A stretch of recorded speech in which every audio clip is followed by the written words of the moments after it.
All right, welcome to the latest episode of That JUCO Life. This is Jaquan Bowden here, and I'm here with Bronx native, graduate of St. Raymond's High School, also attended Laurinburg Prep in North Carolina, Coach Leshawn Hammett, head coach of Penn State University Wilkes-Barre, national champion, has coached on the JUCO level as well at Cecil College, also a graduate of Luzerne County Community College, not too far from where he coaches now at Penn State University Wilkes-Barre. So, Leshawn Hammett, man, welcome to the show. Thank you, man. I appreciate you having me, man. I really do appreciate it. Great, man. Great to have you here. So, got a lot to cover on today. I think we're going to cover a lot here. So, let's start off with Leshawn Hammett, the player. You went to the prestigious St. Raymond's High School. Yes. And then you went to Laurinburg Prep. So, briefly talk about your high school career. What was that like? High school was it was pretty cool. For me, I grew up in an era where it was just Riverside and Gauchos.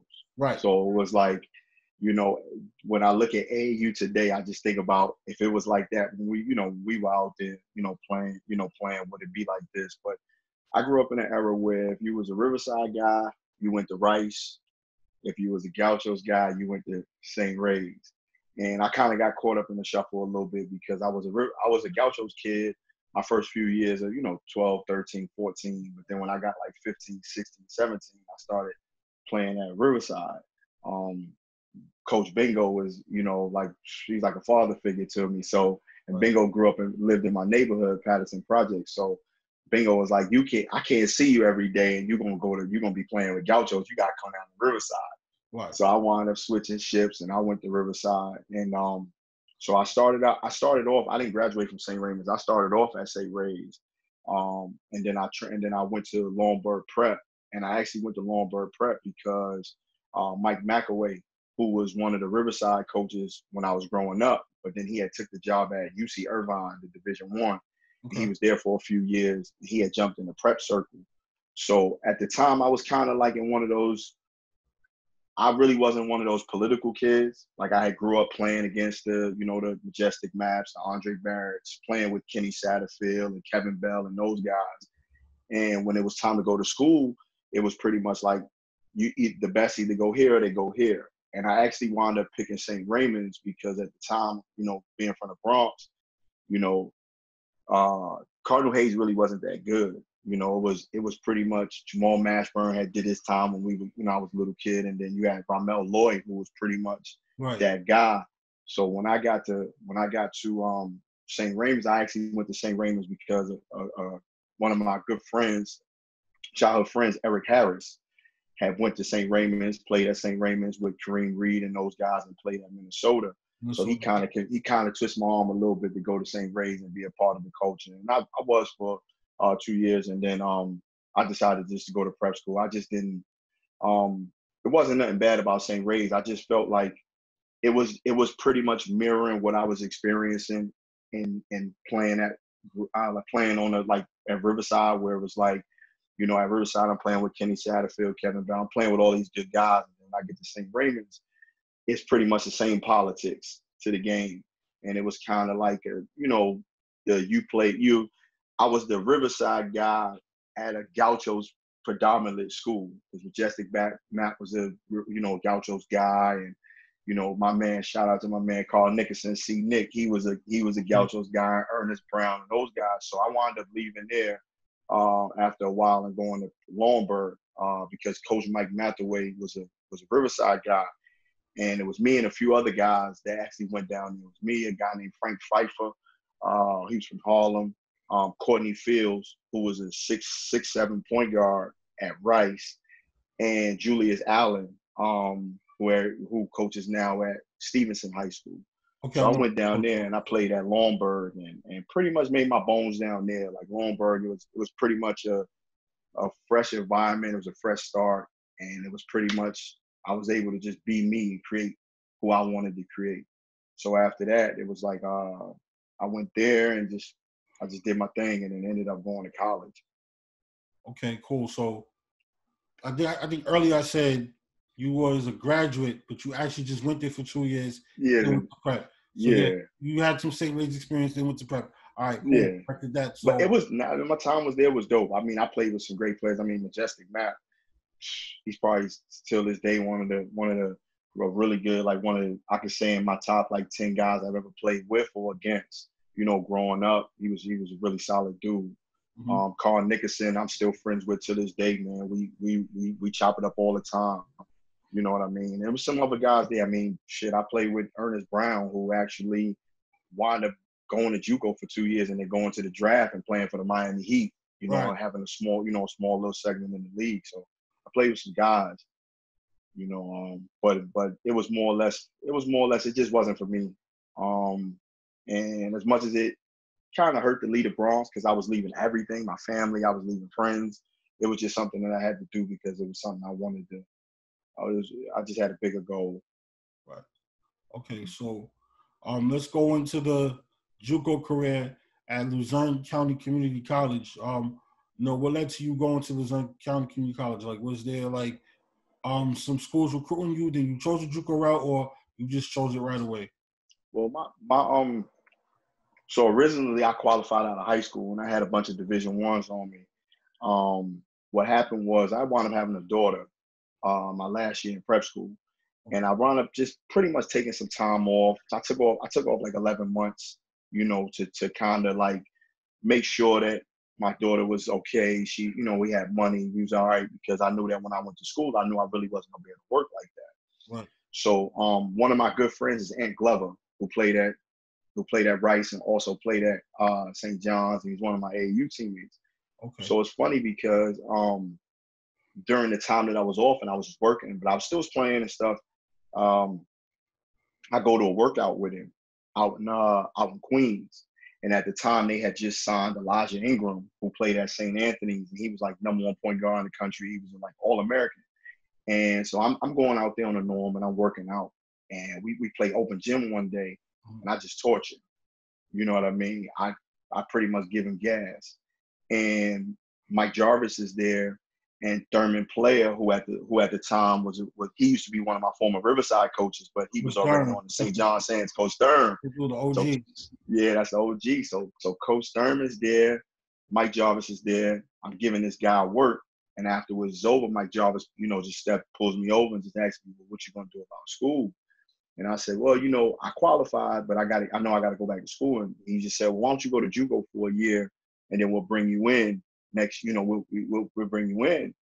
So I said, "All right, cool." You know, so now I'm interested. Like now, Glover's in my ear the whole ride back to the Bronx. He's like, "Yo, man, you should come." Blah blah. But he's you know he's about to graduate. But so we're talking, and then so I end up going to a showcase. I go to the top 100 JUCO camp down in Atlanta. And I catch fire at the camp. I'm killing. And Bob Hill sees me. And at the time, Bob Hill was at Fordham. And the guards he had was he had Smush Parker at the time. Right. And he had Adrian Walton, who everybody knows a whole lot of game. Right. So I had known Adrian my whole life. Like we played against each other. We played with each other toward the end of his high school career, you know, and playing at Bronx Regional and stuff, and we was playing together. And so I'm looking like, man, I know St. John's is hollering, but I like Fordham. Like Smush on one wing and Adrian on another. All I gotta do is bring the ball up and, you know, feed those guys. So and I go on an unofficial visit to Fordham. Bob Hill makes some calls. So I get about 4 junior colleges off the top that want to invite me to come play for them and offer me scholarships. Bob Hill's telling me the same thing. You should just go to school for a year. So I was probably this close to signing with Tallahassee Community College at the time. Right. And one of my close friends had called me. He was just finishing up at Luzerne County Community College. He was going to Coppin State. And he just called me and just said, you know, I got a couple of offers. I think I might take Coppin, but I think you should come here. You know, you'll have a good experience. You could kill. You could do what you want to do here. It's a good, you know, it's good education. Like everybody liked him there. And I wound up talking to the coach. And it was 2.5 hours from New York City. So right then and there, I'm like, wow, Florida's put me away from my family, but I know I got to do this. But 2.5 hours just sounded a little better. And it was pretty much the same exposure because in my mind, I'm already going into this with Division I, offers. The only thing that I needed to do at that point was just pretty much just showcase my skills and take, get the credits I needed to transfer in because I had qualified. So when that happened, I just chose Luzerne because it was closer. Okay. Sounds good. So who was it? Let's focus on I'm gonna ask this question in two parts because sure you played on the JUCO level and you also coached on the JUCO level. So let's talk about the toughest player you went up against during JUCO. You was a bucket in JUCO. I was top five in the country in scoring. He was averaging about 25 plus a game. So let's talk about the toughest player you went up against in JUCO. Like when you went up against this guy, it was iron sharpens iron. Like every time you see me, I gotta have a good game to get this guy. I cannot let this guy get to me. Like who was that player? The two toughest players that still come to mind that I played against in JUCO, three. One of them I played against in a season, and two I played against at top 100 camps. I played against a kid named Lamar Castile, who was a kid from Pittsburgh, 6'3" guard. He was leading the country actually in scoring. So when we played against each other, it was more or less like we both went at each other. The other two I could say with proud was Tony Allen and Quintel Woods, who was both, Tony Allen obviously had an amazing career at, with the Celtics and also with the Grizzlies. And then Quintel Woods he was solid.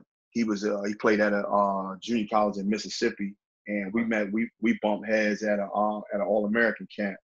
And shortly after the camp is when he blew up to be Quintel Woods. And he ended up putting his name in the draft, and he wound up going in the second round to the Portland Trailblazers. And he wound up playing around in the league for a little bit. Yeah, I remember when he played for the Knicks. I actually went to see him play when I was in high school when he got blown by the Celtics, and he did this crazy baseline dunk. Yeah. Crazy baseline 360 spin. I'm like, what the? What's crazy about him was when you go to those camps, everybody got a name. Right. But for the most part, the coaches know who everybody is. Like a lot of guys at that time, remember, it's no social media not popping like that. The internet is really just getting off the ground. So it's kind of like everybody, your name is your game for the most part. I remember when I was joking with a friend of mine the other day, just saying Hoop Scoop magazine was probably the only thing that we had. You had Bob Gibbons and you had Hoop Scoop. And it's like, so you see this 6'8" dude shooting jump shots, on warm-ups, and you're thinking to yourself, okay, everybody say nice, but when the game starts, he's shooting jump shots, but when the game starts, he going on the block. And he never went on that doggone block, But for me, I had already experienced it because in prep school, we had played against T-Mac. And that was different, to see somebody as big as T-Mac was and know that, him at Mount Zion, you seeing this kid and you already know he's one of the best players in the country.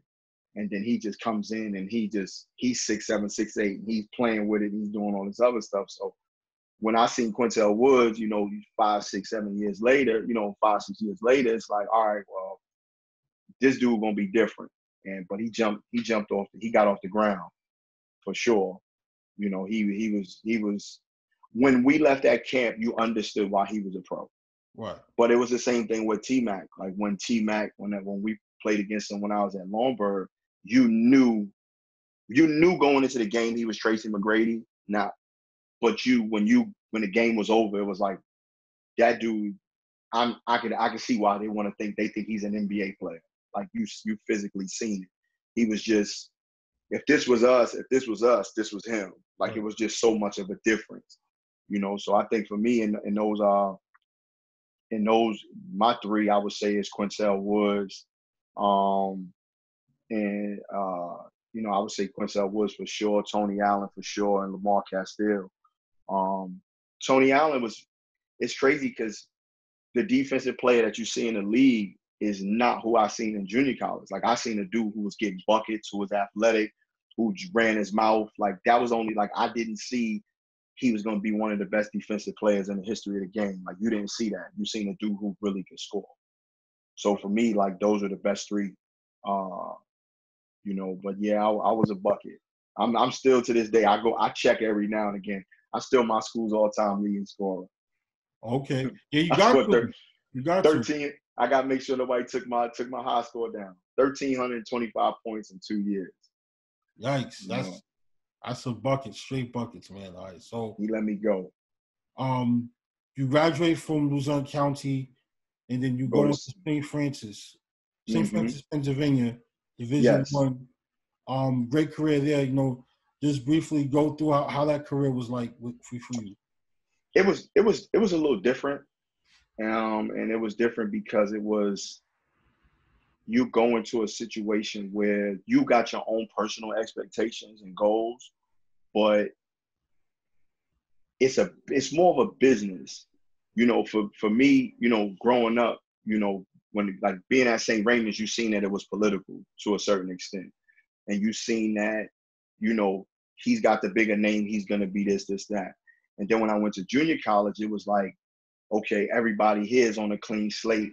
The best gonna play, the best gonna work, and you got to take what you want. And then when you get to that level, it's more of a business. It's more of a coach got to win. If coach don't win, shit, you got to get out of here. We not gonna, you know, coach don't win, and we don't win, he gonna get fired. You know, I don't. You know, yeah, the junior college business might be like that now. In the coaching world, you starting to see more turnover of coaches. But when I got there, it was more of a business atmosphere. It was more of you do what you told. It was more of a, I won't say a fear thing, but it was more or less like it was, you felt the business. You felt that it was a business. You knew it. I remember playing, we went to Coaches vs. Cancer and played at Syracuse. And I remember like seeing the great Jim Boeheim hand our coaches an envelope. And you knew the envelope was pretty much a check. You know what I mean? And that shit was a check to get your ass whooped. You know what I mean? You know what I mean? Yep. Yeah, it was a money game, you know, and it's, you know, it's like you realized how much of it was a business, and you just pretty much had to like kind of like do you within the business. So it was like, it opened my eyes, which was a good thing, because after that I got a chance to play professionally. Okay. So when I got to that level of playing professionally, you understood that it was like a lot of people ain't gonna give a fuck about you. It's just what you could do for them and what they could do for you, and it's just a business. So I went into being a professional athlete knowing that it was a business, you know. Right. I mean, you know, that's very, very, very important nowadays. You know, it's a business. You know, don't put your feelings to the side. It's straight business, but you know, at the same time, don't try to screw anybody over. You know, have great integrity and all that, but understand it's a business, so you got to take it very seriously. Yeah. And, the lock-in is different at that level. Like I played with junior college guys who, you know, I heard my coaches say, you know, he's not a Division I player. Right. And I would look at them sometimes, you know, being in college, and it's like, I think he is. Like, he's talented, he's athletic, he shoot the ball, like he could do this, he could do that. And then it was like, I would revert back to kind of like my high school days of being at either whether it was St. Raymond's or whether it was at Longburg, where it was like, I seen guys go Division I at St. Raymond's. Like, I seen how, you know, Majestic was on his way to be a McDonald's All-American. You know what I mean? Because I left before his senior year, but you seen it, like it's coming. And you played against guys in the city like Andre Barrett and Kenny Sad and guys and Kevin Bell, where it's like you see that they're different. And then so for me, it was like when I got to prep school, you seen it. So when coaches started to say it in college, like, oh, he's not a Division I player, and I'm thinking back to myself, like, damn, he just as good as such and such and such and such. But those guys might have not been going Division I or stuff like that. You started to figure it out. And then when you got to the Division I level, you peeped it. You seen it. Oh, well, he don't like to go to class every day. He don't want to do individual workouts. He don't want to get in the gym. You know, you start to see what they mean by being a Division I player. Like, it's, you know, it's sun up to sundown work, whether it's basketball and grades, whether it's getting stronger. It's a business. You pretty much, I remember I remember signing my letter of intent to St. Francis, and the coach, Bobby Jones, showed me what a bill looks like for the season. And when you look and see what they're providing for $45,000, $48,000, you realize, like, okay, no one's screwing around here. And I think this generation I think this generation has a hard time understanding that, because you think every kid wants to be a Division I player. But that was, for me, it was, when I got there, I just knew it was strictly business. Do what you got to do, handle your business, and you'll be fine. Right. Mm-hmm. Right. So you got the chance to play professionally, and what for those who don't know, like, where did you play professionally? Like, what countries did you play in professionally? Japan, Mexico, Denmark, Spain, Portugal. I played in the CBA here, ABA, and I played a few games in the G League, or D League back then. What team? The Anaheim team. Okay. And which I think now is Cal State Bakersfield. I think that's what it is. Bakersfield Jam or something like that. It was like Anaheim Arsenal back then. Okay. Yeah, I do know that over the years the team changed. Right. But back then it was in that, how do you say, it was in that, like, the beginning stages, where, not beginning, but more or less like, now they're making you own teams. Right. And back then it was more or less like, there were just teams all over the place. Like Albuquerque had a team. Mobile, Alabama had a team. Like, there's a bunch of teams that don't exist now. And I played in the CBA for Albany Patrons, which I don't know is where Phil Jackson got his now, but that's where Phil Jackson got his start coaching professionally in the CBA. Yeah, a lot of people don't know that. Plus, I think Kenny Sapp played there for a while too. You know what's interesting about that? I'm a graduate of SUNY Albany, class of 2013. Okay. And in 2012, huh? Are you breaking up? I said that they tried to bring it back. They tried to bring it back, but it's called the Albany Legends. Okay. And they had games over at CBA in Colony, Christian Brothers Academy up in Colony. So crazy thing, arenas. It was like the Armory. Yeah, the Armory. Yeah, they didn't have the games at the Armory anymore, but they changed it to the Albany Legends, and they had it at they had the games at this place called CBA up in Colony, Christian Brothers Academy. It's a high school. I was part of the radio station then, and I broadcasted the games. I could tell you, I got a few stories of broadcasting those games that I'm not going to get into. Who was there when you was there? When I was there, the head coach was Vincent Askew, who had played in the league for the Seattle Supersonics. Okay, he wasn't there. And one of my teammates was Jamario Moon. Go figure that. What? Who played for the Miami Heat. And Jamario Moon, who played for the Raptors and the Miami Heat. He was one of my teammates. Wow. Yeah. And he was trying to get back to the league. Another JUCO, a lot of people don't know, another JUCO kid. Never went to a 4-year school, was a JUCO guy. And he got lucky. He went to a Raptors workout and turned heads and got signed. Wow. Yeah. So I did that. I also played in the ABA for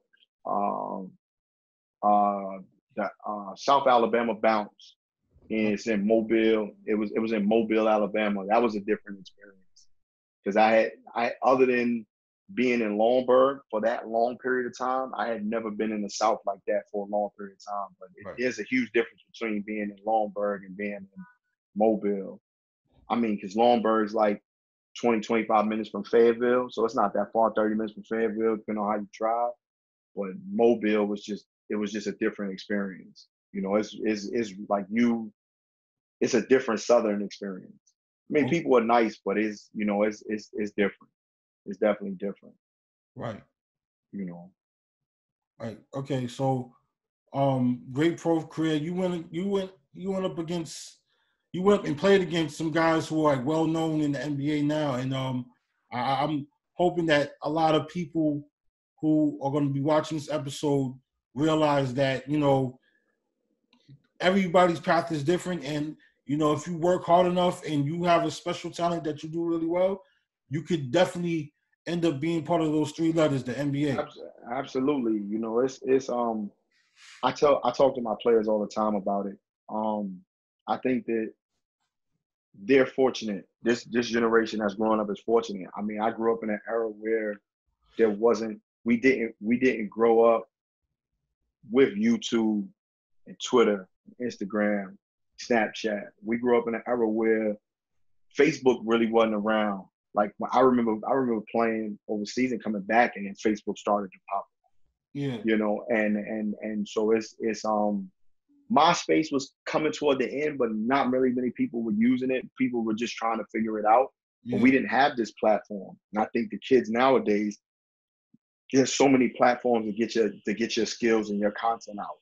You know, for me, I remember having to get 2 VCRs and put them together and play the game on one and press record on the other, and then pause and press record to create a highlight tape. You know, now these kids are these kids are literally clipping. I know I sound old, and I know the kids gonna watch this and be like, "Damn, that joker old." But that was the difference. You know, now it's pretty much you got huddle and crossover, and you got, you know, you can send 10 games to, you know, a guy who does highlight tapes, and they can make a highlight tape in a matter of hours. I remember sitting there taking games in and out the VCR and putting it in and pressing play and pressing record and pressing play and pressing pause to come up with a highlight tape to be able to promote myself to colleges or to coaches or to, you know, stuff. So, you know, this content is, you know, the way you can get your story out there is different now. You know, you kind of create your own platform, so to speak. And I think that it's bigger than, you know, my advice to kids is always don't get caught up on the NBA. Right. You know, I know that's everybody's dream. Shit, that's everybody's dream. I mean, I got a 3-year-old son. That's my dream for him. He loves basketball. Right. But at the same time, you can still go overseas and have an amazing career. You can play, you can see the world.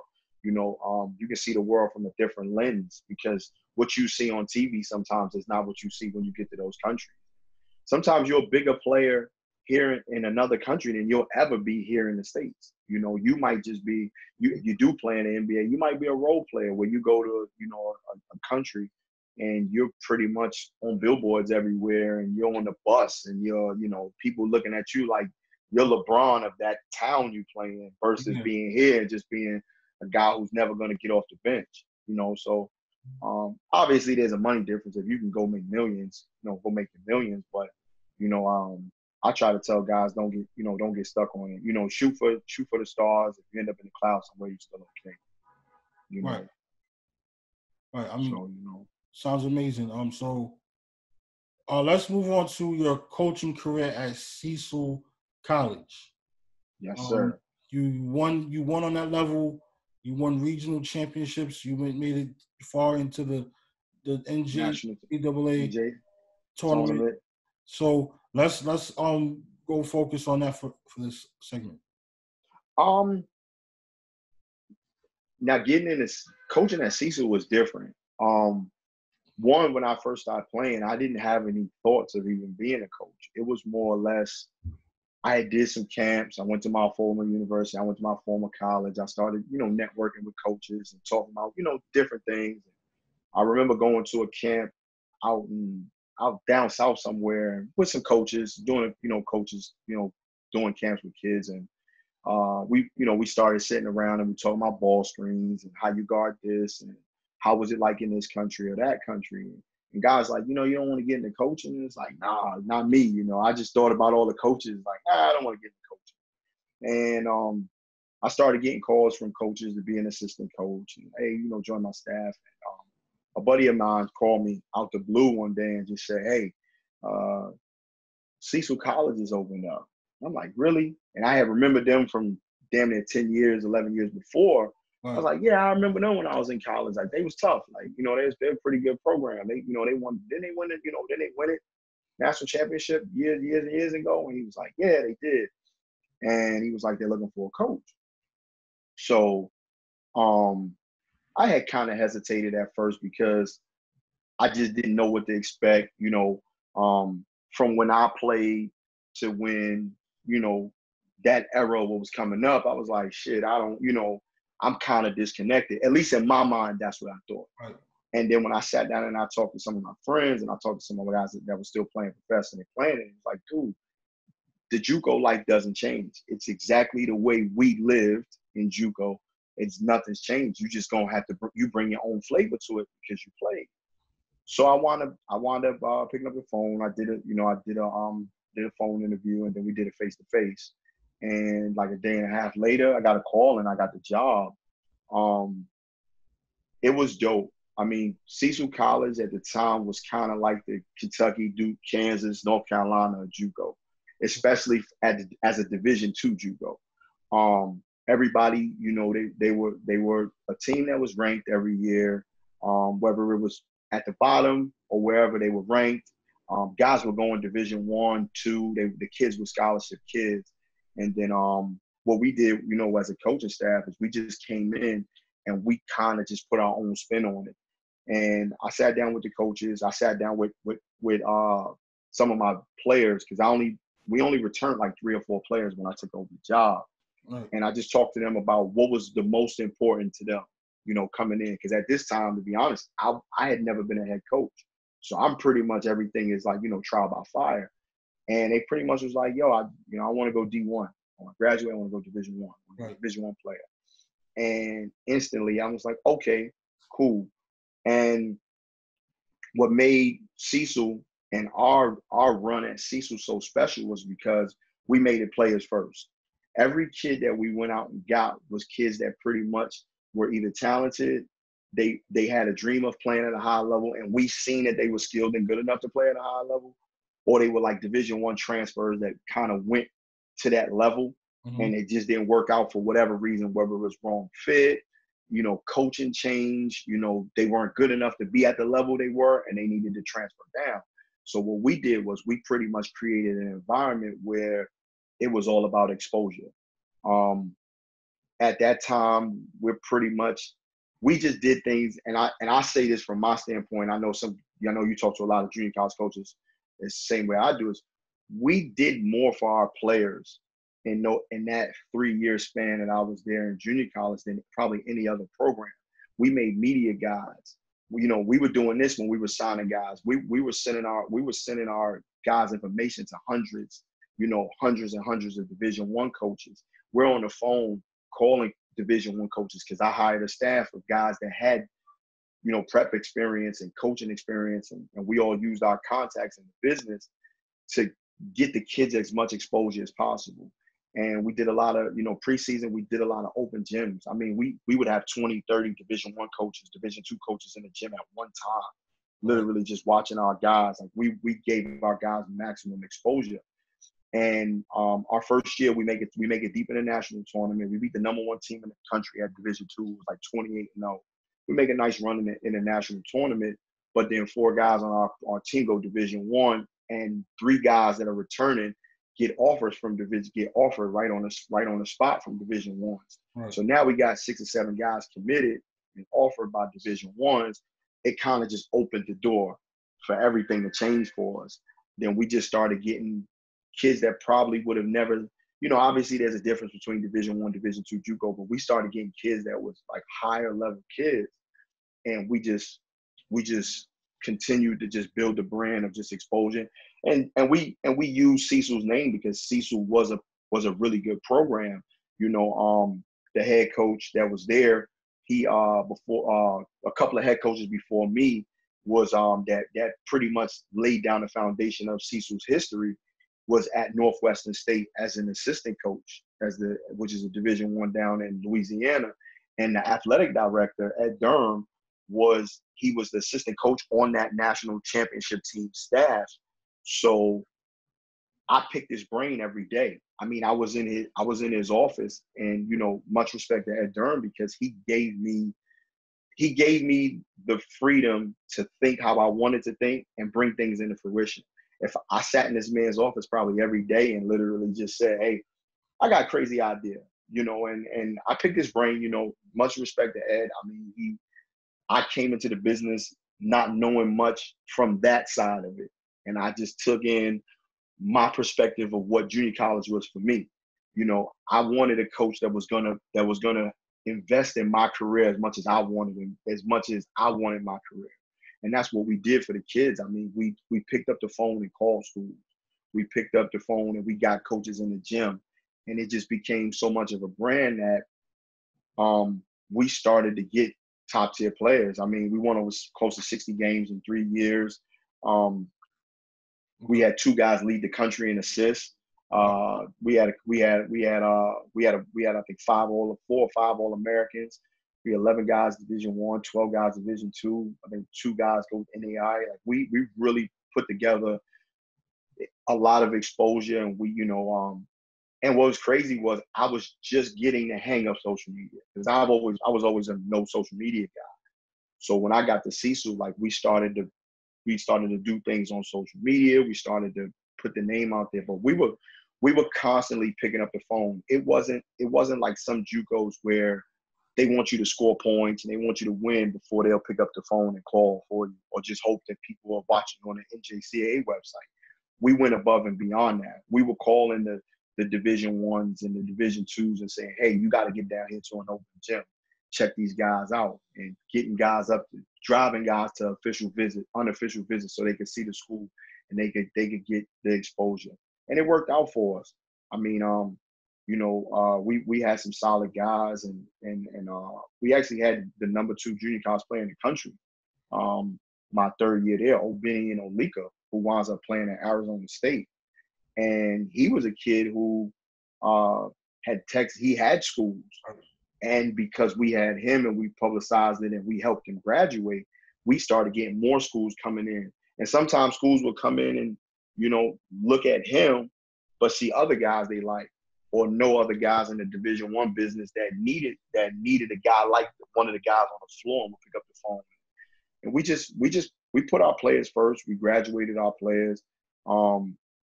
I went into it where we were going to take care of the players.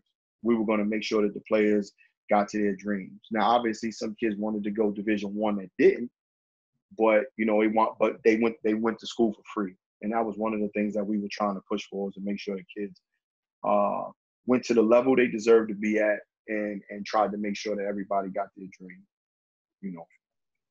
And that was, for us, that was when I got into business. It wasn't about making money. It wasn't trying to use the kids. It was more or less about I was coached by some good people in my career. They're great coaches, but they were good people. And I wanted to give back in as many ways as possible to these kids that kind of were giving up on or didn't get the same exposure. So we tried to, my vision at Cecil was pretty much to create that environment where it would be about the players. We would graduate kids, and we would have some type of exposure. And we won some championships, and we were nationally ranked every year, and we sent guys to their dreams, and we even got some pros out of that stable as well. Okay. Great. So let's go back to the second part of this question. Like, you talked about the toughest players you went up against. Who are the toughest players you coached against?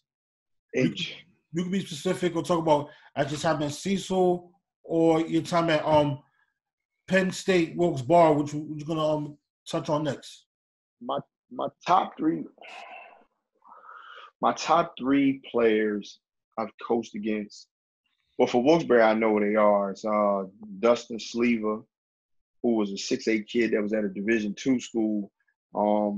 He was so good, University of Pittsburgh offered him to play in the ACC, and he turned him down because he just liked playing at the Division II. Yeah, he's playing in Europe now. He's a EuroLeague player, but he's 6'8", nice body, skilled, shot the hell out of the ball. He did everything for a big. Right. And he did guard stuff as a big, and he I think it's after his freshman year, I think he got like national freshman of the year, something like that. Pittsburgh offered him because he was a Pittsburgh kid, and they offered him, and he turned him down. Like, no, he turned him down his sophomore year and his junior year. Wow. And because he just wanted to play, he just felt like he was comfortable and he was at home. He didn't care about the politics, and he wanted to play. My other two is Tyler Cole. He went to Central Connecticut. He averaged 18 a game. Like, he just graduated last year. He averaged 18 a game. He was NEC first team. And most recent, Jermaine Bishop, who's probably a household name, a New York guy. Yeah, played at he played at Norfolk State. We actually played Norfolk State this year. Okay. And he's pretty good. He's better than he was when he was in he's better than he was than when he was in high school.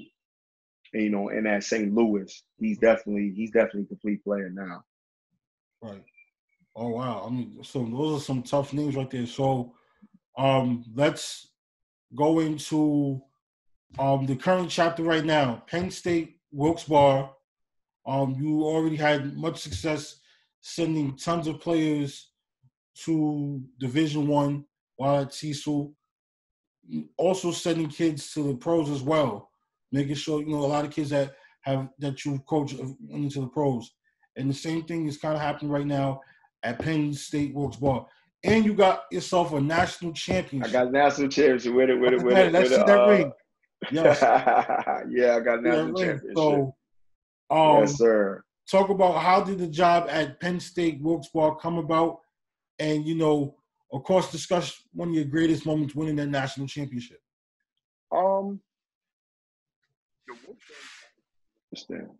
At the time, I was considering leaving Cecil. I was considering staying or leaving.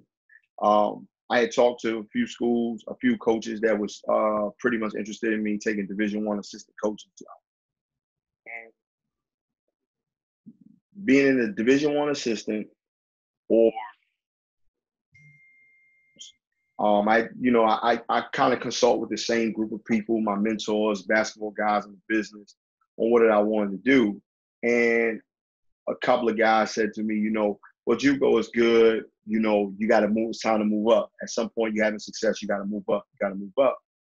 And so I was thinking about going to be a Division I assistant. I had one offer to be a special assistant to the head coach, and then I had there was two Division I assistant jobs that I was talking to coaches about, and then I talked to a few ADs that I had knew personally throughout the years about what do you look for when you're looking for a head coach if I decided to move up. And they said JUCO was good, but you needed to go somewhere at a 4-year level and show that you can coach 4-year kids. Because with JUCO, you can either have a kid for 2 years, you can have them for 1 year, you know, you get a mix and match. So I'm actually at the time, so I'm weighing everything out. And I come to find out that one of my former assistant coaches in the junior college business is retiring.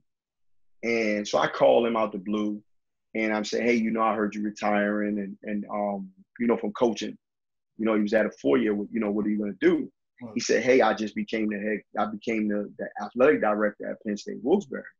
So I'm like, really? So I knew a little bit about Penn State Wilkes-Barre because I went to Luzerne County Community College. And he said, well, why don't you come work for me? So I said, you know, I'm weighing out some offers, some opportunities, and, you know, but at the time, I'm really not sold on leaving Wilkes-Barre. Like, I mean, leaving Cecil. I really wasn't sold. Like, I really enjoyed where I was. We had a great recruiting class, incoming class coming in. Like, we were so ahead of the game that year with recruits. I was like, I don't know if I want to leave. But then I just thought about it and was like, okay, at some point I'm going to have to make the jump if I want to be a head coach at a higher level. Right. And I called him back and I just said, hey, if I can run the program the way I want to run it, if I can have full control and you can pretty much just trust me, I ain't gonna do nothing dirty. I ain't gonna do nothing that's gonna get you in trouble. But I just need full say and full control over the program. And if I can get that, I'm all yours. And he said, yeah. He said, listen, it's your program, it's your culture. Build it how you want to build it from here on out. You know, and I support you, you know. And he was one of my former coaches. So he knew me personally, and we always had a great relationship. So I was like, so I took it, you know. And when I got there, it was pretty much like JUCO and to a certain extent, where it was like, okay, it's trial by fire. But the difference was again, I give a lot of credit to my coaching staff at Cecil, and I give a lot of credit to, you know, my pops. But I give a lot of credit to Ed Durham, who was my athletic director. Like, I literally talk to this guy every fucking day, right, about basketball, picking his brain about how ADs thinks, how, you know.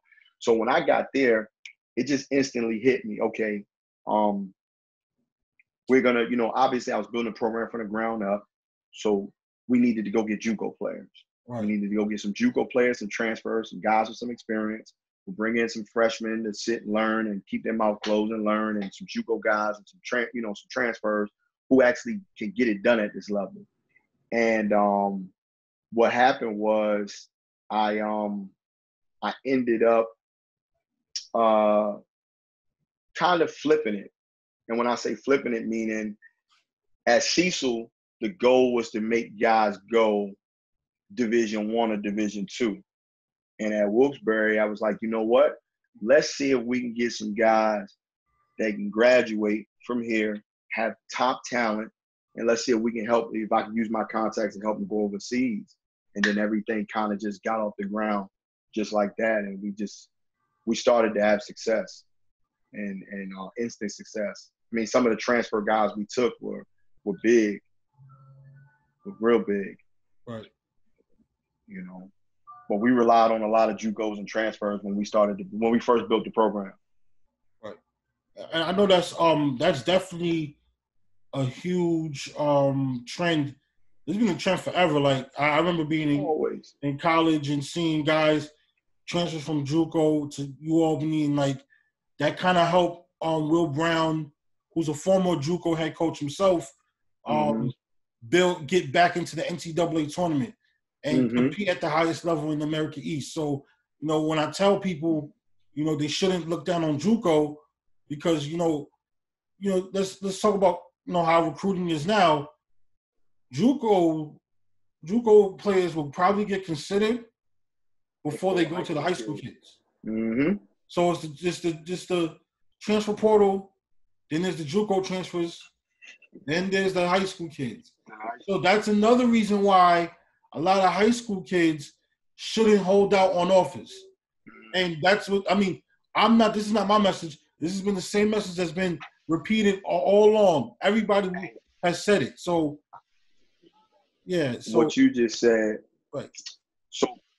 So my first year we go 12. We go, I think, one game over 500. We go to the playoffs, and then we bring in a monster class. Right. We bring in two Division II transfers. One player at Virginia Union, who actually started at Virginia Union. Right. And then we bring in about 6 JUCO transfers, and then we bring in some freshmen. You know, we bring in a couple of freshmen. So the kids that's watching, is that you have to be ready, you know, and especially in a situation like ours at that time, where it was like, this is year 2 for me. So completed year 1, we started to build where we want to go. We got ideas, we got goals. Year 2, we want to achieve those goals. And we went after junior college kids that get it. I mean, junior college kids were more hungry. They were, you know, they've been around the block a little bit. They know what it takes to win. They've been, for the most part, they've been coached, you know, and they're coming into our program where they're going to see a lot of the same things that they've experienced. Whereas as a high school kid, and there's no disrespect to the high school coaches, but a lot of high school coaches are not teaching the kids what they need to know going into certain situations. And some of these kids need more time. Right. So for a guy like me coming in, year 1 and year 2 was more or less like about building the foundation brick by brick. And we built it on the backs of junior college kids, because the JUCO kids are the ones that's going to get it. But to piggyback off what you said, the kids think that, oh, I'm good, and I'm a high school kid, I'm good, I scored this amount of points a game. But they don't understand that the JUCO kid's 10 points a game is better than your 17 points a game in high school, because he's doing it against better competition. Right. And the guy who averages 8 a game at a Division I, his 8 points a game out of Division I is better than theirs, than the high school and the JUCO player, because he's done it on the highest level. So these kids, so many kids think that they're first in this order, and they don't really understand that they're last. Right. And so they shouldn't hold out on offers. But I also think that it's a part of our prep culture and our high school culture and our AAU coaches, not all school, not all places, but somewhere they're not being honest with the kid. Because I talk to kids sometimes that tell me that they're waiting for a Division I, and it's like, dude, you're not going to Division I. If it's May and you still don't have an offer and you've played a whole season, it's over. Like you got to start looking at what you have in front of you, what's really an offer, and go from there. Because honestly, kids don't know the difference these days, and parents don't know the difference between offers and interest. Right. They think because they got a letter, they got a letter that somebody's interested, they think it's an offer. And and I think a lot of our athletes at all levels are just, they're coming out of high school, they're misinformed. Them and their parents are misinformed of what's real and what's not. But some of the parents and kids don't want to hear what you have to say. They don't want to hear that their kid's not the level that they don't want their kid. They want their kid to be. That's a fact. Oh man, I can go on for days about the stories. I hear from players, I want to go D1, but I'm not going to shoot down a kid's dreams. I think that you can achieve going to D1, but you have to start somewhere. Yeah. That's as honest I can go. If you want to go to a Division II or the Division III JUCO, I have a future show with a kid. He went to Division II JUCO, killed, and now he's headed to a Division I. Hey, you can tell the kids, that the people that are listening, I went to a Division III junior college, right, and still ended up at a Division I. Exactly. Was an All-American 2 years. My school, they retired my jersey, my school's all-time leading scorer, and I ended up, I was at a Division III junior college. So I'm still this day, I'm still my junior college's only Division I player in the history of the program. Right. It be realistic, doing 2 years of prep school as a prep player and then a post grad just to try to chase something where it's like, no, you might just need to go to junior college and either play or redshirt. I'm all for, till this day, I still help guys, even guys that we can't get, we help guys go junior college. Right. You know what I mean? But back to I think you asked me about my national championship. Yeah. What was your question again? What was kind of got off topic. I know. I'm sorry. No, this is good. All good information. So let's touch on winning the national championship as we at the last few parts of this show. Let's touch on winning that national championship. What was it like? So I got a bit to go forward. After my second year at second year at Penn State Wilkes-Barre, I'm sorry. Two of our best players, Chris Canteen, okay, who was a Division II transfer, was also a JUCO kid that transferred to Division II, played again, and transferred to us. And Colton Lewis, who started at a Division I junior college in Florida and transferred to us. They both come in and play for us, and they both go pro. Right. For everything. Chris goes to Brazil, and Colton winds up going to signing with an agent and going to Germany. I wound up after their senior year was over. I reached out to some agents I knew in the business that I had, met, networking, or just, one I met networking and one I knew we had did some business before. I reached out to them about getting both of them a job. And both guys got signed by agents and signed by teams. And it changed everything after that. My next recruiting class was amazing. Just because of what they had going on with going pro, it all changed. I mean, we bring in Jordan Williams, who's a Division I junior college transfer.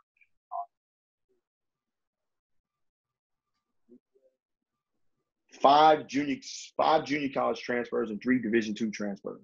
And then we brought the best area in Wilkes-Barre. He becomes National Freshman of the Year. Right. we get to the national tournament, but we lose in the Final Four. We lose in the Elite Eight. And that team was together for a year, and we only lost 2 players. We lost Shakur Jackson, who I wound up helping go play professionally in Spain, and then we wound up losing another forward who didn't have aspirations to play after college. So now we got 3 pros in 3 years, and more guys come in. So now we bring in a kid named Khalil White, who's one of our leading scorers, and he was an All-American for us. We bring in Kevin Silverberg, who's actually from New York City. Kevin Silverberg played at Salesian. He took Salesian to 2 Catholic school championship games his junior year and his sophomore year. Average scored 1,200 points, and then he comes in and he's our starting 2 guard for 3 years. Right. And that team pretty much was full of JUCO transfers, probably the best freshmen probably some of the best freshmen in the country, and some Division II transfers. And that team just becomes elite. And we do some amazing things. I mean, for the first time, we're number 1 in the country, which is something the school had never did. We go undefeated at home during the season. We go 18-1 in conference play. And those guys just cruise to a national championship. We lost in the conference championship game on a tip-in, 1.8 seconds left. Wow. We lose. One of my guards goes to cut the kid off. He throws it up as high as he could.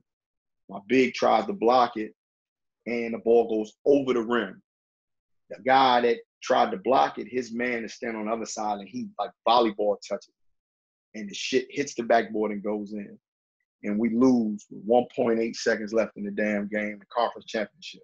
Wow. So we go to nationals, and we just know we got to win. Right. And what happens is the opening round, we win the opening round. You get a day off the second day if you play on the opening day. And the second day, the number 2 seed, we were the 3 seed, the number 2 seed, the number 1 seed in the country get eliminated. And wow. Shit just changes. So now we're driving back from watching the game, because we want to see who we're going to play in the Final Four. We're riding back to the hotel, and I just literally the minute we got back to the hotel, I made all the players meet me in the lobby, and I just said, hey, this is our national championship to lose. Like, the number 1 team is out, number 2 team is out. And even though I thought going in, I thought we were the best team we were best team at the national tournament. I thought we got screwed on seeding. I still thought, you know what, we're going to beat number 2 in the Final Four. We're going to beat number 1 in the national championship game. But now I'm telling guys, I'm like, hey, they got eliminated. This is ours to lose. What are we going to do? And, Final Four, we win by, I think we wound up winning by like 8 or 9, but we were leading by 20 the whole game. We were beating the hell out of them. And then the national championship game, we play Johnson and Wales, which is a school down in North Carolina. And the game was never close. If I sent you the link of the game, it was never close. We were up 25 with like 6 minutes to go in the first half. Right. Our guys handled the scout report to the T. They got a rebound. We limited 1 possessions. And Jordan Williams, who was the MVP of the national tournament, he just played. I would get on him every day and say, you need to be the best big in the country. From August all the way until March, I used to say, you need to be the best big in the country. And for the 4 games of the national tournament, he was the best big in the country. I mean, he had 18 and 18 the first night, 24 and 12, 19 and 9, and then the last game he had 20 and 10. Right. And he just played. He played above his level. And now, mind you, he was a D1 JUCO transfer. Right. He turned down 2 Division IIs and 2 NAIA schools to come play for us. Right. And Jordan and Amir Biddle, who was National Defensive Player of the Year and an All-American, they're both Division I transfers. Both of them, after that season, signs professionally. Amir to play in El Salvador, but COVID kind of shut that down. Right. And Jordan Williams played his season this year in Europe. He played in Portugal. And but we played the best basketball I've seen us play all year, and I thought we played amazing. I mean, we were 25 and 5 Right. We played Central Connecticut that year, and we almost beat them. Okay. And you're talking about a school that got a Nike deal and give out scholarships, and they pretty much played their starters to the end of the game while we were playing bench guys, literally, so that they could stretch the score off, so it didn't look like the game was close. Oh wow. So, Daniel Marshall was coaching. It was a great, huh? Daniel Marshall. Yeah, okay. Daniel Marshall was the head coach, and it's crazy because that team, you've seen how good they were in that game versus Central Connecticut, but throughout the year, you just seen that we were really, really good. But it was special. I mean, to come close to winning a national championship at Cecil, at junior college level, to get to a 4-year and win it is phenomenal. It's also, you know, you're a college guy, you're a basketball guy. Right. To be one of the elite people to actually win a national championship, like, I don't know anyone personally that's won a national championship. Right. You know, I know guys that have made it to the Final Four, and I know guys that made it to the national championship game, but I don't know anybody who's won. You know, and so the chances of us pulling it off, I mean, it's storybook. You know, storybook. I look at my ring all the time, man. I look at the pictures. I mean, I got a picture right here, man. I look at the pictures. I look at the videos, and it's humbling, you know, in a bottle, and we did, you know. But it started with just recruiting. It started with having a great coaching staff. It was just a vision. And even since then, I mean, it was a year ago. We still keeping a vision of, and going out and getting those type of kids. You know, we got 5 pros in 5 years. I can't tell you many Division IIs that got that. I can't tell you some Division Is other than the Kentuckys and the Dukes and the North Carolinas. But you know what I mean? But you talking about when you start going low major and stuff like that, you don't got guys that can say that. You know, that can say, hey, I got to coach 5 pros. For me, it's 15 in total. Right. I coach 15 pros because I've got 10 of my players that played at Cecil are now playing professionally or have played professionally. Right. So I've coached. I'm fortunate enough to say in 8 years of being a head coach, I coached 15 professional athletes. I'm very impressive right there. I mean, resume speaks for itself, and that's very big. And hope a lot of players that are watching this episode, when it comes out, understand. If they get recruited by you, they're getting recruited by one of the GOATs. They're getting recruited by a guy. I appreciate that. Who could definitely get them to the next level. And you're not really you're at a Penn State Wilkes-Barre, which is playing in the USCAA, right? Right. So look, you can get them to the next level, and it doesn't matter where you're going to be playing at. So let's close this out with the last few questions. So briefly, talk to me, how have you been handling recruiting with the COVID-19 pandemic affecting in-person recruiting, as well as getting rid of the live periods? Yes. Starting to break up. Hold on, you starting to break up. Go ahead. Yeah, the audio just keeps going on in and out. Nah, like, I don't know what's going on. Let me see if I can plug these in. I can hear you now, but yeah, see if you could plug those in. Let me see. How about now? Yeah, go ahead. Yeah, we all right. Cool. All right, cool. It sucks, because for me, I love being on the road. I want to get out and I want to be seen, and I want to be able to get out there, and you want to touch the kids, you want to talk to the kids, we want to mingle. I mean, I was looking forward to getting out to the Final Four this year just to see guys. So it kind of sucks, but it doesn't feel like foreign territory to me, because throughout the year, we can't get to see as many kids as we want to see anyway, just because a lot of the PSAL games, let's say, you know, I'm only 2.5 hours away from New York. So a lot of Catholic games and the PSAL games are pretty much on the same time we're playing conference games. Right. So a lot of these games I'm catching on a live stream anyway. I'm talking to kids on the phone.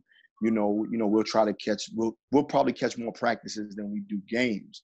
So me being on the phone and me talking to kids through FaceTime or Zoom, it's kind of a norm because, you know, at Wilkes-Barre, we recruit kids all over. I mean, I got kids from Texas. I got kids from, you know, from down south, Arkansas. We got kids from all over. So it's, you know, Michigan, everywhere. So for us, you know, most of the time, that's how we see those kids anyway, through, right. You know, through a Zoom or through a FaceTime or, right. You know, watch their games or talking to them until we can get them on campus for a visit. Right. So for me, it really wasn't that much of an adjustment, but I don't think this is something that we could get used to for sure. I think that especially, you know, for the Division I guys, I know that they're, you know, I talked to a lot of Division I coaches over the last couple of months. They're going crazy because right. of the fact that, you know, they can't really see kids. I will say that you will see who can really evaluate talent, because you're going to have to see more than just a highlight tape. You know, I think we're all watching highlight tapes and then we watching game film, and, you know, you really got to be able to like, it's one of those things where you really got to evaluate talent, because it's hit or miss. Right. But I don't think it's hit or miss just for the coaches. I think it's hit or miss for the kids too. Because some of these kids want to visit schools. These kids want to see what they're getting themselves into. Right. And unfortunately, they're probably not going to get that opportunity, as well as we want to see a kid live in our building, right. working out with our guys, even if it's a small workout, or we want to work them out, or we want to just have them on campus and get to know them. You know, so it's been a lot of texting, a lot of phone calls, a lot of Zoom meetings. It's been a lot of just trying to interact as much as possible, but it's definitely something that's different. I mean, I'm here in New York for the summer. I usually spend my summers in New York and then just travel back and forth. I'm disappointed that I won't be able to get to see summer basketball. Yeah. You know, going to Dykeman, going to Watson, going to Gersh, going to Rucker, you know, Tri-State. Like, the fact that we won't be able to get out and see, you know, we can't see guys is not, as a coach, is disappointing, but as a New Yorker, it's really disappointing that our city, brother, will not get summer basketball like that. We're known for that, you right. know. So it's, you know, we're known for summer basketball. So it's a bit tough, you know, but I think what I've been able to do is you know, we staying sharp on the guys we recruit. We're using social media as a tool to get recruits and see recruits. We're also, and I don't know if other guys are doing it, I know I'm doing it, I'm reaching out to those guys who do the showcases, the Ed Butlers, the Nate Blues, the Tippies, you know, the coach, you know, Coach Dillard, who does a Dominant and Rough showcase. Me and him talk maybe like once or twice a week, where it's like, hey man, what you got going on? You got to reach out to those guys, because their ears to the streets 24/7. Right. You know, they were the guys that were coming up with these packets and player information. So I'm reaching out to those guys in our city. I'm reaching out to those guys in other cities. I'm tapping into my Baltimore, my Maryland connections, my DMV connections, my down south connections, talking to the JUCO advocate guys and the JUCO guys in the business, because you need kids, you know, you need talent. And for us, you know, we want kids that can help us win, because we've built the program up. I mean, we won 92 games in 5 years, and national championship, conference appearances. And so for us, going backwards isn't even an option, you know. So you're doing that with finding the best high school kids that are available, and finding those JUCO kids that really understand. I might not go to the level I want to, but this is an opportunity I can't turn down. Right. And that's kind of where we are. So we just you just got to beat the street another way. So it was more of adapt and adjust. But I hope that we're all hoping that, I know we're having a season this season, but you hope that everybody's has a season. We don't have any more setbacks, and by next year, you know, March, we're back to a norm. Right. I'm hoping for the same too. You know, I'm a educator, so like I always keep to my eyes like what's going on with the schools and stuff. And apparently I've been reading the article that schools are supposed to start September 10th, but there's going to be a lot more different. I'm just waiting to see how that impacts high school sports. But, you know, there was rumors that high school sports was going to be canceled because of funding, because of COVID-19. But, you know, with this current development going on and, you know, the mayor promising to, you know, take some of the funding from the NYPD and invest it back in schools, I'm just waiting to see. I believe it when I see it. I believe it when I see it. Yeah, exactly. I believe it when I see it. I'm waiting to see how things play out and how this affects high school basketball season, because if they're going to take high school basketball season away, that's going to be even worse. I can see it. I can see high school sports getting somewhat affected, but not basketball in a way. Yeah, I think. For us, I'm thinking. I mean, for us, we our president went publicly and said we will have a season. We will have school. We're going to start. Right. There's rumors that not just us, but a lot of schools are going to go earlier. Going to start college kids going to start in August, earlier in August, and end around Thanksgiving. Right. I heard that from a few junior college coaches I actually talked to last night, that I was, doing some recruiting and talking to coaches, where they're saying that, they're going to play earlier. We all just don't know how they're going to do the games, but we know we're going to have a season. Right. It's interesting. I don't think basketball will get a hit. I think it'll be like volleyball and soccer and those sports that you first do when you first get on campus. But right. I don't, I can say this, brother. I would have never expected it out in my lifetime that I would hear we would not have an NCAA tournament. Right. I never thought I would never get to see that. Me too. So, yeah. And then the second thing is I would never thought I would see that we would not have summer basketball in New York City. Yeah. So I don't want to say I would be surprised if we didn't have PSAL basketball or Catholic school basketball, but I pray we do, because these kids need it. It's going to be extremely hard to evaluate kids without a season. Right. What about the late bloomer kid who kind of just had shitty grades his first 2 years, and then his last year, his junior year, he didn't play much.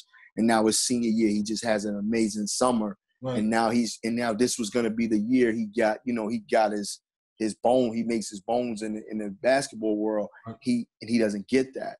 Or I will say that if that happens and prep has a season, a lot of kids will leave high school and go prep. They'll have no choice. Yeah, and that's, you see, I see that scenario. I see that becoming the thing if they would cancel the high school season. Because at that point, schools are going to probably object to it and say, what about your enrollment? But hey, some of these kids out here are trying to get a scholarship to go to college. They're not going to be settling for no CUNY and SUNY. No disrespect, I'm a CUNY and SUNY alum, but they're not going to settle for just going to college for free in New York State. They want to get a scholarship for the college. So, hey, brother, these kids is out. I can tell you that they're right gone. now. They're gone. They're because gone. If my oldest son is 15, he doesn't go to school in New York, but he's my 15-year-old son, brother. I'm telling you this right now. As a father, if my son was going to be a senior in high school, right, and there was no basketball season, even if he was a junior, if my son was a junior and there's no high school basketball season, my kids got to get out of here.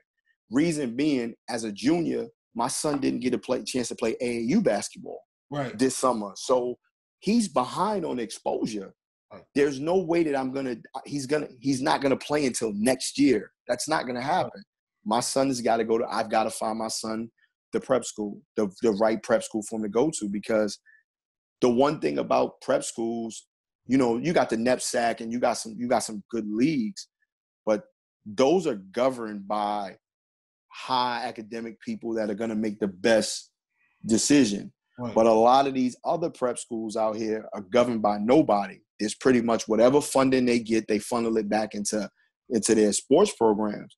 So Right. I don't see many schools saying, well, there's no high school basketball, we're not going to have prep. Like, so I pray that the public school system makes a decision fast, because public school kids and Catholic school kids, they're gonna lose kids. Enrollments is definitely going down.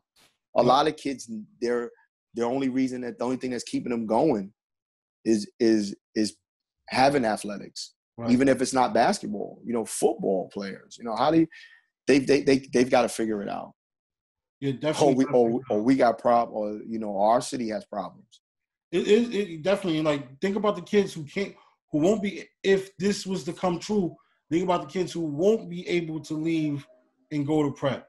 Mm-hmm. They have to be near their families. Mm-hmm. They're gonna be like, what's the point of going to school? Yes. Or some of the kids are just not good enough. Yeah. Because if all the good kids are leaving to go prep, right, there's no room for the middle guy. Yeah. The middle man is the guy who averages, 7 points. He's not going to, where's he going to go? But I do think that, I don't know if the governor's going to watch this, go watch our show, but the governor needs to understand that you could really be killing kids' lives, because you're going to have a lot of kids that's going to be just like you said, well, I don't have sports, and sports is the reason that's just pushing me, keep me focused, go to school.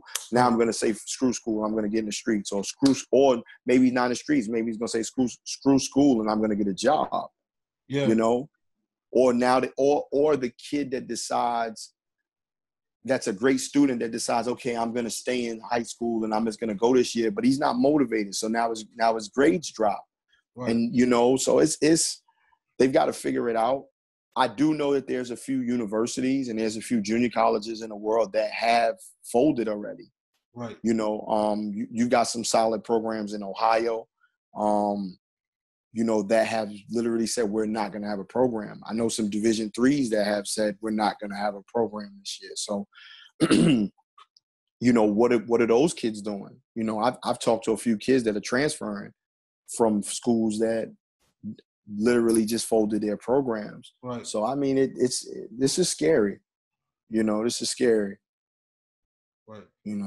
It's going to damage some programs too. It definitely is. I've seen schools about to close because of this. I've seen, on more of the prep front, some kids who were 2020s that were qualifiers are now have to do a post-grad year because of the COVID situation. Probably had their eyes on the school. They probably was about to commit, and then boom, COVID kind of did that. So, yeah, man, I think that the best case scenario is the DOE, and they are going to come out and say, all right, we're going to have sports. We're going to have basketball. However, we're going to be very strict with how many fans will be in the building, will be in the gym. And I'm okay with that. Because fans, even if you keep it to media, yeah, even if you live stream games, yep. It doesn't cost $1 to YouTube live stream YouTube a game. Yeah. It doesn't cost a PSAL $1 live stream the games. Nope. But push the season back. Like, push the season back to start in January. That gives you more time. That gives us more time. First games is in January, and instead of playing 2 games a week, let them play 3 games a week. You know what I mean? Play until April. Maybe the PSAL championship game is in April now. Yeah. Like, you can make adjustments to it, but to just cancel it, I think too many kids rely on athletics. Right. For you to just say no, right, and just give it up. I just think that you got to figure it out. And if it's open to just like you guys, like media guys, they can just go to the game so that you can give coverage and content, then so be it. If it's college coaches and media only, so be it. Put it on, live stream the games. Live streaming, everybody can watch it from home. Exactly. To watch it from your phone, on the bus, on the train. Just limit it to parents, school personnel, coaches, media, and that's it. because all the important people that sees these kids are there. Are there. Even if you say you do it like Division One, we got 4 tickets. Right. Most of the time we used to piggyback off each other and steal his tickets and their tickets, but give each kid gets 2 tickets. That's it. You get 2 people. Find the most 2 important people you want, put them on the list, and that's how you got to go. Yep. You know? Yep. It's over. You know, no more inviting everybody from the block to go. Yeah. Nah, man.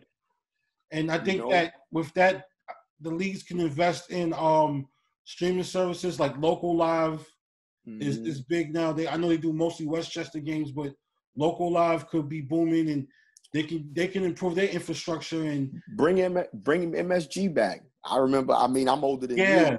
Bring back Mike. Remember Mike Quick? Mike Quick was on, like, bring some games on. We got Cablevision got all those Bronx channels. Like each borough has those channels. Like let's find some guys to commentate. You just said you were radio. You did the radio. Like there's guys in the journalism business that would love to get their feet wet and an opportunity to do play-by-play.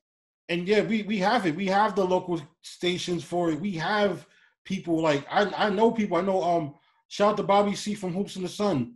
Like he'll be perfect for it. I mean, he'll be one person that's perfect for it. I know a few people who could do it, who could broadcast some high school games, and let's bring that back because that also gives a lot more visual content to see. And that kind of takes pressure off of, people who do video along with writing like myself and others.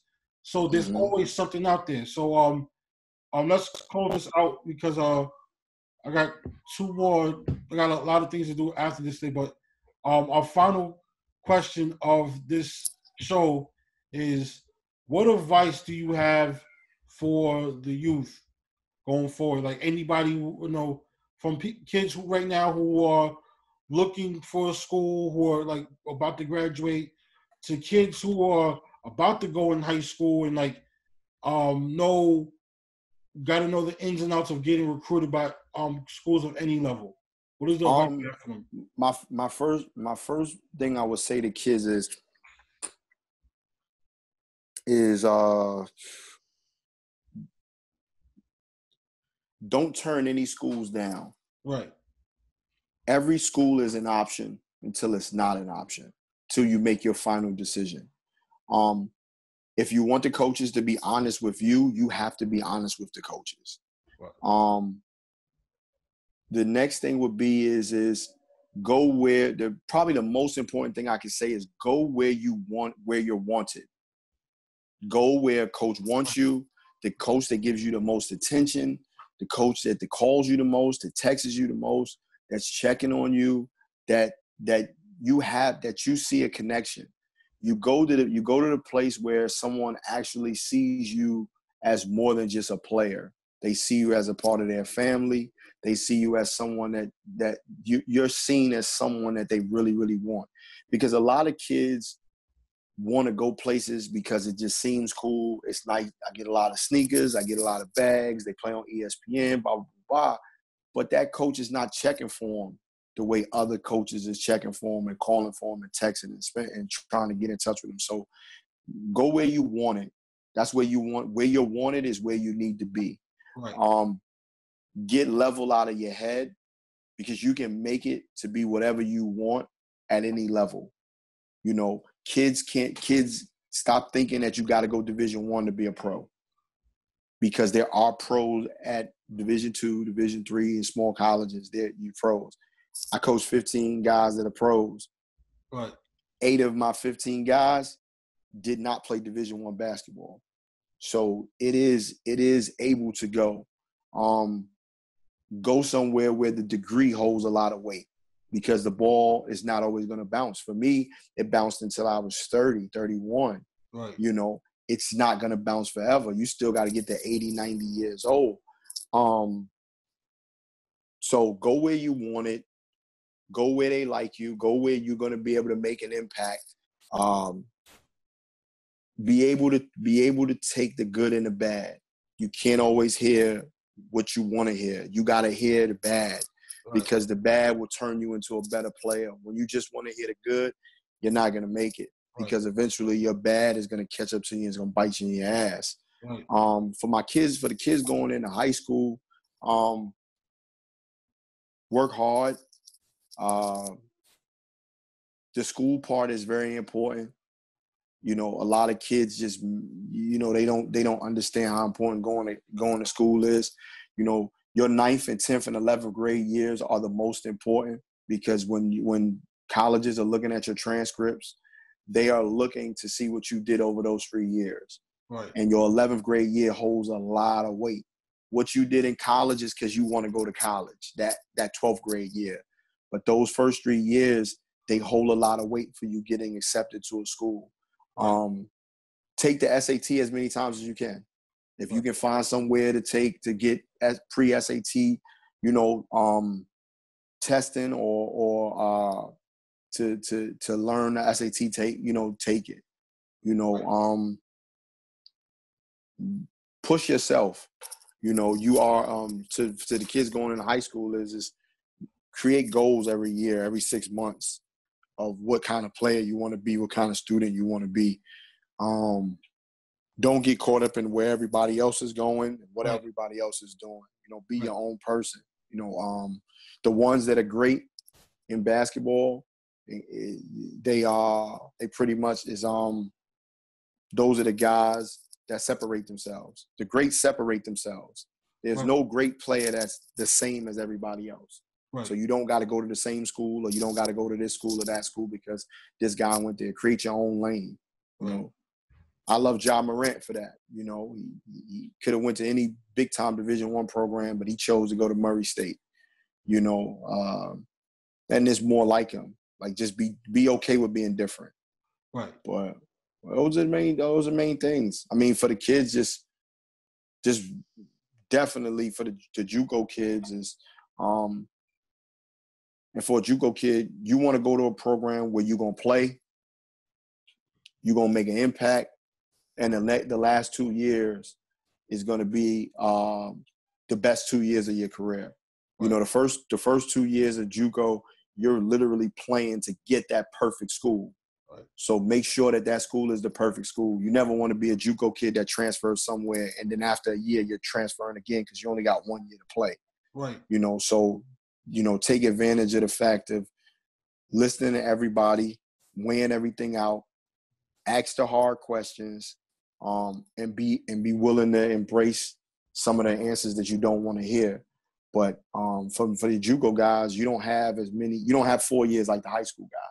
Right. So your next decision's got to be a great decision, and you make that decision by going somewhere that you're gonna play. You're gonna be able to be able to get a degree. And you're going to be able to get whatever dreams and goals you want out of it. Because if you go where everybody else wants you to go, later on when your career is over, you can't blame those people. It was your choice. It was your signature that went on that dotted line. Right.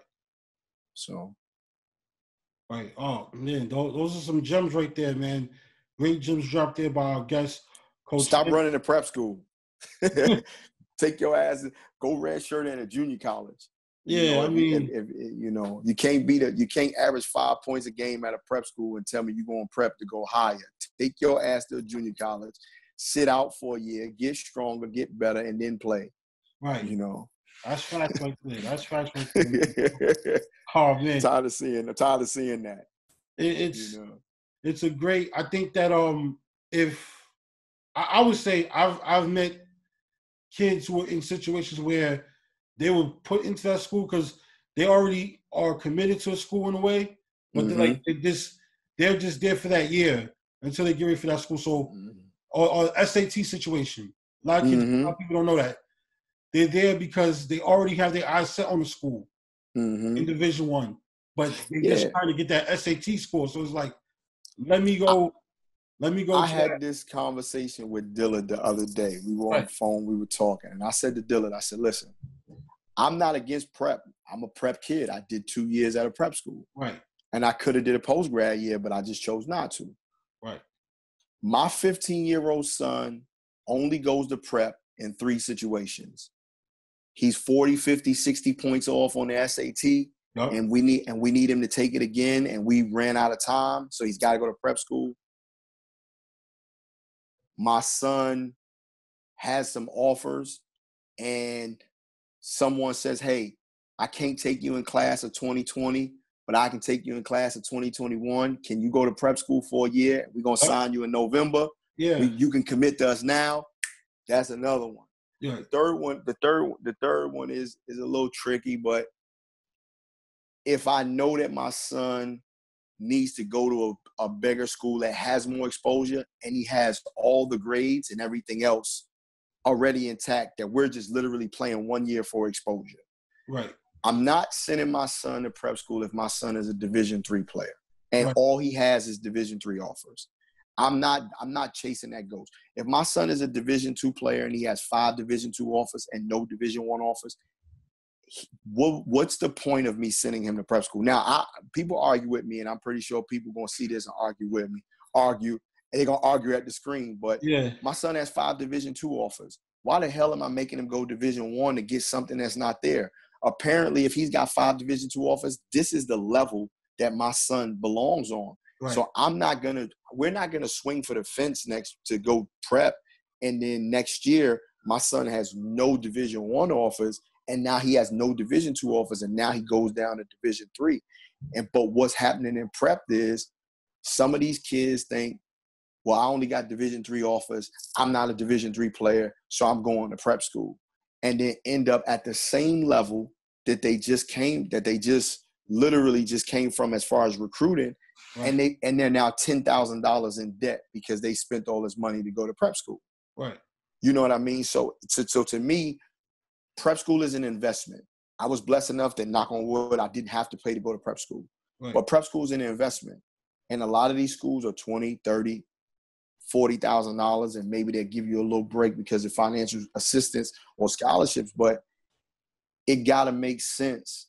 And I think that's the thing that I would like to see change in the basketball culture.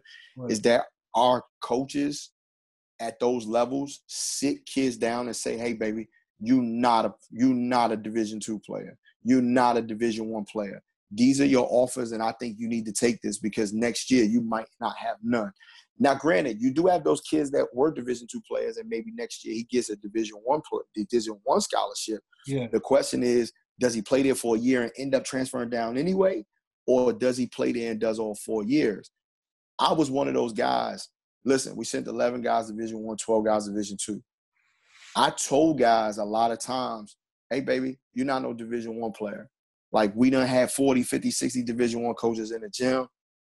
You're not a Division I player. Flat out. Like, no one's offering you. And you've had high level, low level, mid-level guys come in here. You're not. But you got these Division II offers. Let's find you the best situation. Most of the time when I was at Cecil, we actually got kids to really understand that. And they took our advice and had great success. You know, I've watched a kid, John McNair. He played for me. I think it was 2012, 2013. He wanted to play at St. Bonaventure. Right. They offered him. But he was going to be a maybe 11 to 14 minute a game player. Right. He had 5 Division II offers. John McNair winds up signing with St. Thomas Aquinas, where he played about 33 minutes a night, and then wound up playing professionally in Ireland for 3 seasons. Right. So he goes to play at St. Bonnie's, playing 11 or 14 minutes. He would have never played professionally overseas. He would have never got what he wanted. So he's one of the kids where it's like, hey, baby, this not your lane. Like, let's try to do this. And, you know, you got more D2 offers in division. Let's go this way.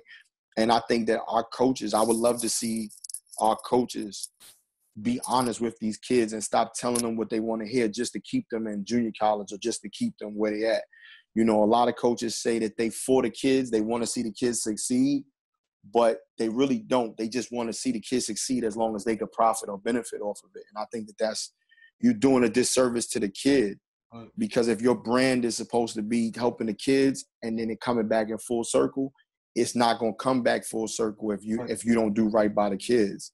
Right. So for me, I hope a kid is listening to this and understands that go to prep if it makes sense.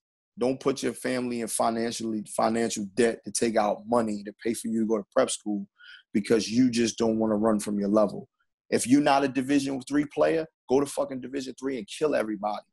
You can go up, you can get a D2 scholarship. There was a kid a few years ago went to Cheney. He went to Cheney University and he was MEAC player for freshman of the year, averaged like 19, 20 a game, and he ended up going Division I after that year. So if all you have on the table is what's in front of you and it's not the level you want, but that seems like the level that you're attracting, go there and prove people wrong. Go to the level and prove that you don't belong there, and then reevaluate the situation. Right. You know, I think a lot of guys are running to prep thinking that just going to prep is going to work. You know, I've watched a few kids over the years average 5 or 6 points in the Catholic League or PSAL or in the Maryland League or Pennsylvania. Right. And I'm like, hey, where you going to school at? Because I think you'll be a good freshman. You're like, oh, I'm going to prep, to end up going back to the same level that's recruiting them. So you're just wasting time, you know. So that's a fact. Yeah. Oh man, I wait. I know we can talk for hours and days on that one. Yeah, definitely, because it's some kids just don't understand. Mm-hmm. I probably will have to do like a certain segment or something to talk about the subject, because honestly, I never got the chance to play organized ball like throughout my last 3 years of high school. Because I'm overweight. I had a heart issue, so like I was motivated to lose the weight enough so I could play basketball, but I wouldn't get cleared because my regular heartbeat. So it's like you got to use basketball. If you like basketball that much, you will use basketball to get to somewhere that you like. So I just tell some of these kids, you know, I'm not the expert when it comes to like levels and stuff, but you know, if you are getting interest from some college, be grateful for that. And so on that note, Coach Hammett, man, thank you for thank you, man. I appreciate you for having me. I appreciate you. Of that JUCO life, man, and this episode will go on at a later date once I get everything finalized and once everything's edited. I don't think we need to do too much editing. I think this is good, but might have to do 2 parts of this, but because this is a long episode. But with that being said, I appreciate it, man. I appreciate you having me for sure. Really, I'm really honored, man. You know, I know you talk to some very, very dope guys, man. So I'm honored. I'm honored for you to think of us. Definitely, when I was going through the list of like of special guests being on the show, I was going through the list and I was like writing down like who I want to be on the show, and then Coach Dillon kept mentioning your name, and then he was posting like old articles of you and stuff like that. I was just like, that's it. That's him. He stayed fucking with me, man. That's him. I gotta get him on. I'm a humble dude, man. I don't really brag and boast. I mean, if I was on the court, I would be bragging and boast, but I don't brag and boast. But me and him talk all the time, man. Right. He'd be like, nah, you got to say this. You got to talk your shit. Right. You got to like, man. Right. I'd be like, go ahead, man. I'm the same way, man. I'm the same way. I'm the same way in this journalism field. But we're going to discuss after the recording of how we're going to finalize everything else. But let's talk about thank you definitely for the JUCO life. Thank you, man. I'm honored. Leshawn Hammett, Jaquan Bowden. Stay tuned for this episode. We out. Peace. We out. Peace.